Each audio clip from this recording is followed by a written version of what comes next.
আপনার শ্রীমুখে নিশ্চিত ভাই পাঠে যদি আমার কিঞ্চিত পরিমাণ ভ্রান্তি ভূমিমঠ অস্ত্রস্থান করে না সুতের নাকাল পাণ্ডবীর নদী পরিবর্তক দেশ পরাসজ্জগত সর্বজমঙ্গলং নানা কালুকসারে নেই হরিকথা সম্বাদনাবৃন্দ লুতে সজ্জরসত পदैরহীয় মহাগঙ্গা ভুয়াদ ভারত পঙ্কজ পরিমল প্রদর্শির শ্রেয়সী মূকান্তরতি ভাচলন পঙ্গুরঙ্গয়তে গিরিম যৎকৃপাকলহং বন্দে পরমানন্দ মাধবম যম ব্রহ্মা বরুণেন্দ্রমরু কস্তুরিমন্তি বেদেশ্বরে সাঙ্গ পরিষদ গায়ন্তি জন সামরা ধ্যানস্থিত তদ্গতমরসামস্বন্তি জন যুবিনো নশান্তু যোগিনো সুরাসুরগণায় নমায় তস্मै নমঃ নারায়ণং নমস্কৃত্যং নরং চৈব নরোত্তমং দেবীং সরস্বতী ব্যাসং ততো জয়মুনি সজলজলদণ্ডং দর্শিত দ্বারশীলং করতুলপিত শৈলং বিদ্বাদ্ভিশালং ব্রজজনপুরপালং কালীকে সুন্দরং তরুণ তুলসী মাল্যং গোপীকুমারং হরে কৃষ্ণ কৃষ্ণ কৃষ্ণ হরে হরে হরে কৃষ্ণ কৃষ্ণ কৃষ্ণ হরে হরে হরে হরে হরে কৃষ্ণ হরে কৃষ্ণ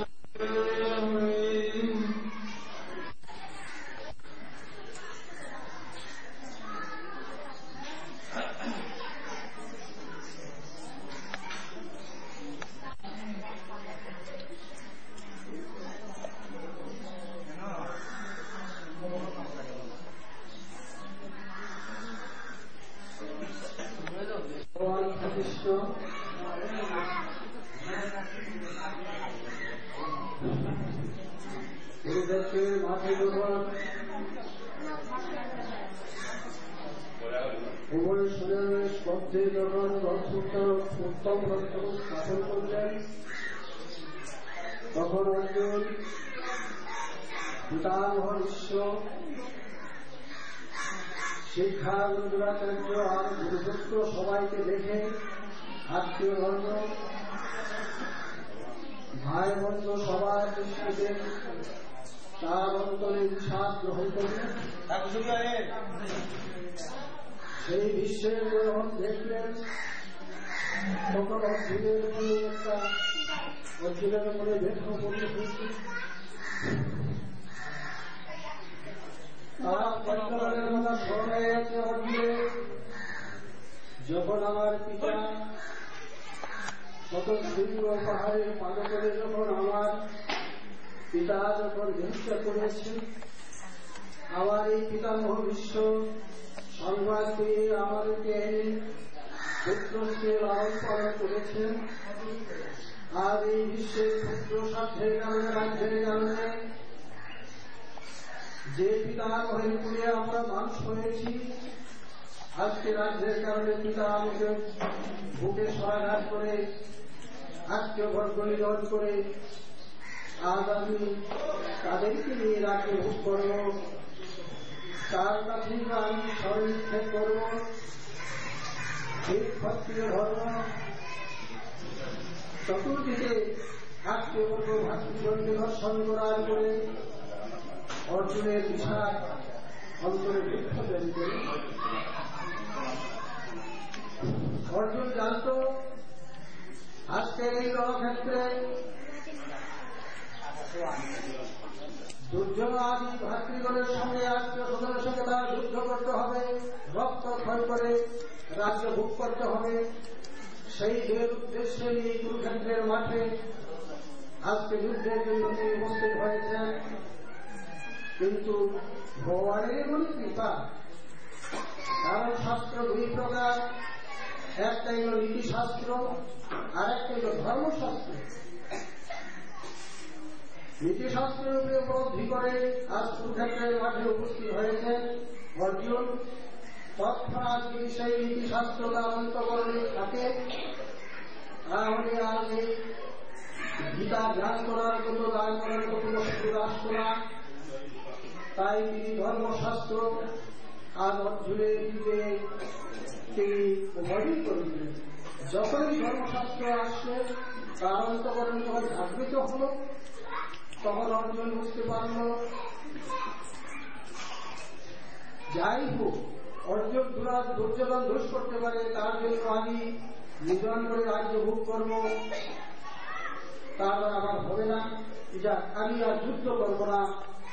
ধর্মশাস্ত্রে এই বাক্য যে দুঃস্বরূপ আমি যেন দোষ না করি, এই ধরনের ধর্মশাস্ত্র যখন অর্জুনের প্রাণে জাগ্রত হল, তখনই গান্ধী স্ফলিত হয়ে গেল তার হাত থেকে।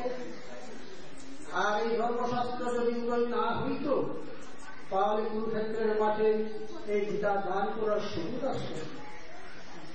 সেই ধর্মশাস্ত্র হওয়া গান্ধী স্ফলিত হওয়ার পরে তার বিশাল বিকৃত করার কারণে ভগবান শ্রীকৃষ্ণ অর্জুন এই কুরুক্ষেত্রের মাঠে 3 দিনে গীতা দান করেছিলেন। প্রথম একাদশী তিথি থেকে সমার্জিত এই অষ্টাদশ সবাই মোহ অবস্থায় ছিল, কেউ জানত না 3 দিন অতিবাহিত হয়ে গেছে। এই 3 দিনে অষ্টাদশ অধ্যায় গীতা তিনি অর্জুনকে দান করেছেন। শুধু অর্জুনের কারণে নয়, এই কলিযুগে গানগুলিত এই ক্ষুদ্র আমাদের জীবনে বিভ্রান্তি সিদ্ধ করার কারণে এবং জানার কারণে এই গীতা দান করেছিলেন। এইভাবে বিষাদ দূর করার কারণে বিষাদ যুগ সাংখ্য যুগে ভগবানের একটা তিনি বলছেন কর্মজন বুদ্ধিযুক্তা হি ফলন তেক্তা মনীষীন জন্মবন্ধন নির্ভক্তা সঙ্গীয় নারায়ণ। কর্মজন বুদ্ধিযুক্তা, যে নাকি হরের আকাঙ্ক্ষা ত্যাগ করে নিষ্কামভাবে কর্ম করতে পারে, সে অত্যন্ত যোগী এবং জ্ঞানী বলা যায়।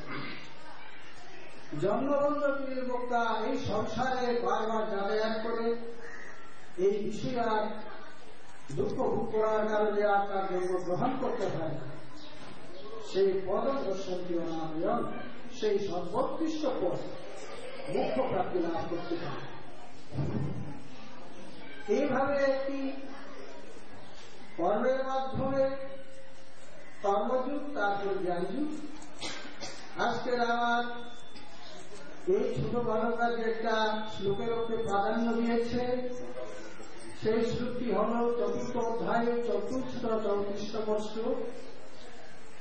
তদ্বিদ্ধি প্রণিপাতেন পরিপ্রশ্নেন সেবয়া উপদেক্ষন্তি জ্ঞানই জ্ঞানীন তত্ত্বদর্শীন। এই শ্রীমদ ভাগবত গীতার অষ্টাদশ অধ্যায়ে সম্পূর্ণ জ্ঞানের কথায় আছে, ভুল সংশোধনের কথায় আছে, কিন্তু এখানে দেখা যায় অতিরিক্ত একজন তত্ত্বদর্শী জ্ঞানের কাছে তুমি প্রশ্ন করো, সারাগরি প্রশ্ন করো, তাহলে তারও অতিরিক্ত আরো কিছু আছে, তুমি তা জানতে পারবে। অর্থাৎ এই সংসারে আমি বলতে আমরা বুঝি এই দেহকে আমি, কিন্তু আমিকে সেটা জানার চেষ্টা করি। আসলে যে আমি বলি এই দেহ তো ক্ষণস্থায়ী, এটা বিনাশ হবে। এই আমি তো শুধু আমি নয়, আসল আমিকে সেটা তুমি জানতে তুমি চেষ্টা করে বলল। তুমি একজন তত্ত্বদর্শী জ্ঞানীর কাছে তাকে প্রণাম করব, সেবা করে প্রশ্ন করো আমি আগে আপনাকে এটা তুমি চিনতে চেষ্টা করো। এইভাবে ভগবান শ্রীকৃষ্ণ তিনি পরপর যে সমস্ত উপদেশ অর্জুনকে দিয়েছেন, আজকে নবম অধ্যায়ে রাজগুর্য রাজনীতি দিয়ে ভগবান শ্রীকৃষ্ণ অর্জুনকে 30 নম্বর শ্লোকে তিনি বলতেছেন,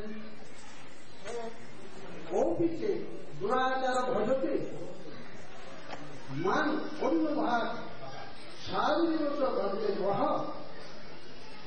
ব্রহ্ম অবস্থিত কি সহ।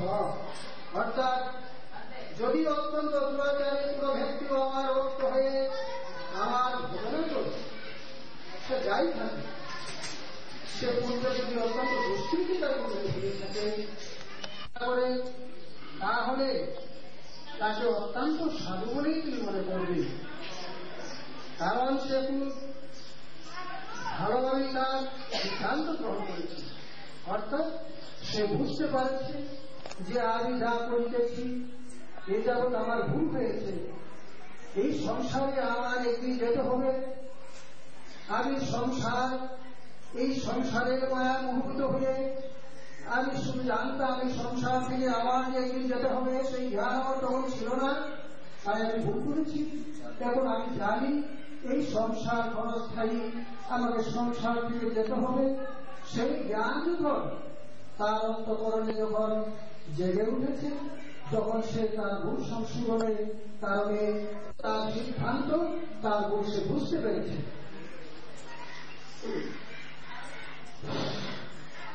ক্ষিপ্রম ভবতি ধর্মাত্মাহ সৎসৎ শান্তি নিদর্শতি কুন্তীয় প্রতিদারিণী নবিভক্ত প্রণশ্যতি। সেই ব্যক্তি তৎক্ষণাৎ ধর্মাত্মা হয়ে যান এবং চির শান্তি লাভ করেন। হে কুন্তীয়, তুমি শপথ নাও যে আমার ভক্তের কখনো বিনাশ বা পতন হয় না। কারণ এখানে তিনি অত্যন্ত শক্তিশালী অর্জুনকে বলেছেন, হে অর্জুন, যে ব্যক্তি যে ভক্ত আমাকে চিনতে পেরে তার গুণ সংশোধনের কারণে আমরা অনুপদেশ আমরা জানতে পারি। আজকে এই প্রধান নির্ভর করে প্রভু চরণের পাদপর্যাস হয়ে দিলে ভক্তের ইহনুত্তরকে তার কোন প্রভুর চরণের প্রয়াস থেকে তার বঞ্চিত হয় না। এই উপদেশ নিয়ে ভক্তের সম্পর্কে আমি একটি ক্ষুদ্র উপদেশ মূলক একটা কাহিনী বলতে চাই। কারণ মহাভারতে ভীষ্ম পর্বের যুদ্ধে 6 দিন অতিবাহিত হওয়ার পরে শিবের যখন যুদ্ধ সমাপ্তের পরে যখন ঘুরে আসে, তখন ভগবান শ্রীকৃষ্ণ অন্তর্ধারী তিনি জানতেন অর্জুন সেই সবাই যখন বসে যুদ্ধের পরে যখন বিশ্রাম করে, তখন ভগবান শ্রীকৃষ্ণ সহদেবকে বললেন, সহদেব তুমি জ্যোতিষ গণনা করে দেখো কালকের যুদ্ধে দুর্যোধন কি মন্ত্রণা করেছে। কারণ পঞ্চপাণ্ডবের সহদেব অত্যন্ত জ্যোতিষ বিদ্যায় পারদর্শী ছিল। ভগবান শ্রীকৃষ্ণের আদেশে সহদেব খাতা এবং কলম নিয়ে জ্যোতিষ গণনাগুলো করতে লাগলেন। জ্যোতিষ গণনার পরে যা জানতে পারলেন, লেখনী হাত থেকে শির মাথা মতো করে বসে রইলেন চিন্তান্বিত ভাবে। ভগবান শ্রীকৃষ্ণ অন্তর্ধারী ভগবান জানতে পেরে সহদেবকে জিজ্ঞেস করলেন, এ সহদেব, তুমি কলম ছেড়ে মাথা নত করে তুমি অত্যন্ত চিন্তান্বিত হয়েছ, কি হয়েছে? সহদেব বললেন, প্রভু,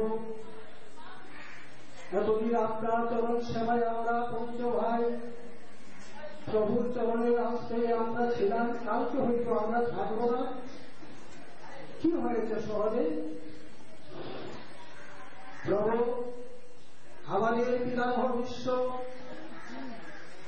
যে করিয়েছেন দুর্যোধনকে, কালকে সপ্তম দিনের যুদ্ধে আমরা থাকবো না প্রভু, আপনার চরণ থেকে আমরা বঞ্চিত হতে পারি। এ প্রভু,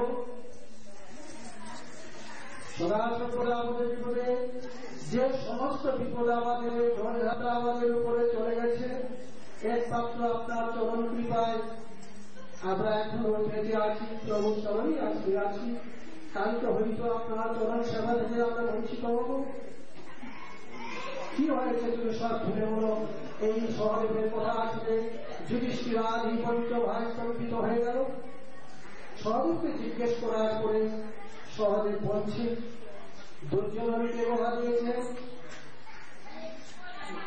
আমাদের পঞ্চস্বর মৃত পঞ্চস্বর বিশ্ব পিতামহের কাছে আছে, তিনি দুর্যোধনকে তা দেবেন। দুর্যোধন নির্ঘাতে কালকে যুদ্ধে আমাদের মৃত পঞ্চস্বর আমাদের নিরীক্ষণ করবে। আর যদি বঞ্চিত হয়, লক্ষ্য ভ্রষ্ট হয়, তবে এই পঞ্চস্বর থেকে আমরা পঞ্চ ভাই কোনদিনেই আমরা বাঁচতে পারব না। তাই প্রভু, এই মহাসংকট থেকে আমরা কিভাবে বাঁচতে পারি? আপনার চরণে আমরা শরণাগত আছি। সদা সর্বদা আমাদেরকে বিপদমুক্ত করেছেন। হে প্রভু, কালকে এই মহাসংকট থেকে আপনার চরণ সেবা থেকে যেন আমরা বঞ্চিত না হয়, আপনার চরণে আমরা শরণাগত প্রভু। তখন ভগবান শ্রীকৃষ্ণ বললেন, শুনলেন তো হে দাদা মহারাজ, যুধিষ্ঠির উঠে করে বস্ত্রহীন ভগবান শ্রীকৃষ্ণ গোবিন্দের চরণে অষ্টাঙ্গ প্রদান করে বললেন, প্রভু আপনি যেখানে আছেন আপনার চরণ সেবা ছাড়া আমাদের কোন উপায় নেই। যাবজ্জীবন দুঃখ কষ্টের মধ্যেই পঞ্চ পাণ্ডবের জীবন অতিবাহিত হয়েছে প্রভু, কালকে কি হবে প্রভু, কৃপা করে আমাদের এটা উপায় বলে দেন। তখন প্রভু বললেন, একটাই শুধু উপায় আছে, বিশ্বের কাছ থেকে পঞ্চশরার একটা উপায় করতে হবে। কিভাবে করা যায়, কিভাবে আনা যায়? তখন ভগবান বললেন যে আজকে এই পঞ্চশরান্তে হলে দুর্যোধনের রাজকীর্তির প্রয়োজন আছে, এই রাজকীর্তি আনতে হবে। তখন কিভাবে আনা যায়? ভগবান বললেন অর্জুনকে, অর্জুন দুর্যোধনের দিন আপনার কথা দিয়েছিল যে আপনি যা চাইবেন তা দেবে, তাহলে আজকে এই সংকট সময়ে দুর্যোধনের রাজপুর তুমি যাওয়ার সময় এসেছে, তুমি যেতে পারো। যে প্রভু প্রথম চিত্রসেন গন্ধর্ব যখন তাকে ধরে নিয়েছিল, সেদিন তাকে উদ্ধার করে তার সম্মান সম্পূর্ণ রক্ষা করেছিলেন। সেই প্রেক্ষিতে সন্তুষ্ট হয়ে দুর্যোধন করেছিল, তুমি আমার কাছে যা চাইবে আমি তা প্রদান করব, আজ তুমি সেই রাজকীর্তি চেয়ে নাও। সেই রাজকীর্তি চাওয়ার জন্য ভগবান শ্রীকৃষ্ণ গোবিন্দ অর্জুনকে নিয়ে আজকে বিপক্ষ দুর্যোধনের শিবিরে গিয়ে রাত্রে উপস্থিত হলেন। দুর্যোধনকে বলছেন, রাজন আপনার দর্শনের কারণে অর্জুন আপনার সিংহদ্বারে উপস্থিত আছে। অর্জুনের কথা শুনে আজকের দুর্যোধন ভাবতে আছে, অর্জুনকে আমি সে আমার কাছে একটা জিনিস, আমি তাকে ভেবন সত্য করেছিলাম, কালকে অবশ্যই পঞ্চপাণ্ডব তাকে রণক্ষেত্রে বিরণ হবে, তবে তার একটা জিনিস চাওয়া আমি পূরণ করতে পারলাম না। এইভাবে চিন্তা করতে তিনি চিন্তাভাবনা ছিলেন দুর্যোধন। তৎক্ষণাৎ দিয়ে যখন দুর্যোধনকে বলল যে অর্জুন সিংহ দ্বারে উপস্থিত আছে আপনার সঙ্গে সাক্ষাৎ করার কারণে, দুর্যোধন বলছে যাও তাড়াতাড়ি নিয়ে এসো, অভ্যর্থনা করে নিয়ে এসো।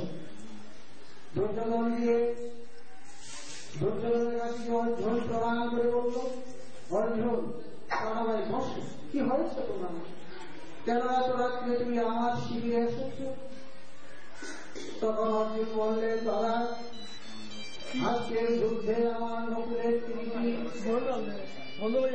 কেটে তার কিরিটি কানে গিয়েছিল, সেই কিরিটির কারণে নকুল উচ্চস্বরে যখন পূরণ করতে লাগলো, তখন দাদা মহারাজ ভীম আমার শহরে কিরিটি তাকে প্রদান করেছিলাম, কিন্তু সে তার মতো সে রাজি নয়। তখন আমরা বললাম, তুমি কি করলে, তুমি কি পাইলে, তুমি আজকের কান্না থেকে তুমি বিরত হবে।